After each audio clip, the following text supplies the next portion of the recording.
New লুকে রাজনীতির new খোঁচা।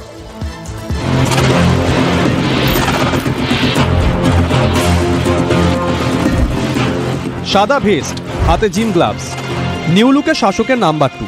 শনিবার ইনস্টাগ্রামে নিজের জিম সেলফি পোস্ট করতে মুহূর্তে ভাইরাল। নিউ লুকে ভাইরাল শাসক সেনাপতি। সোমবার ক্যামাক স্ট্রিটে পুরুলিয়া দলীয় নেতৃত্বের সঙ্গে সাংগঠনিক বৈঠক করেন অভিষেক বন্দ্যোপাধ্যায়। ছিলেন সুব্রত বক্সীও। সেখানেই অভিষেক বন্দ্যোপাধ্যায়কে নিউ লুকের ছবি উপহার দেন বাগমুন্ডির বিধায়ক সুশান্ত মাহাতো। দলের সেনাপতির শরীরচর্চার ছবি দেখে অনুপ্রাণিত তৃণমূলের নেতাকর্মীরা। দলের নাম্বার 2 ফিটনেস সচেতন।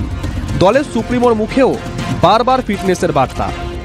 আমি হাঁটি, আমার ব্রেন হাঁটে, হাঁটে না দৌড়ায়। আমার নবান্নের ঘরটা কতটুকু, এই যে দেখছেন এত বড় স্টেজে, এত বড়ও নয়, এর আপনি 2/3 করুন পেছনটা বাদ দিয়ে, এইটুকু। কিন্তু আমার একটা গোল টেবিল আছে ফাইল রাখার জন্য, আমি ওইটুকু ঘুরে ঘুরেও এখানে আসার আগে 25,000 স্টেপস হেঁটে এসেছি। আর এবার জিম সেলফি পোস্ট করে দলীয় কর্মীদের ফিটনেসের বার্তাই দিতে চাইলেন দলের নাম্বার 2। মমতা ব্যানার্জিকে যেতে হবে 26-এ, এইটুকু আমি আপনাকে বলে দিলাম। কোনো শক্তি নেই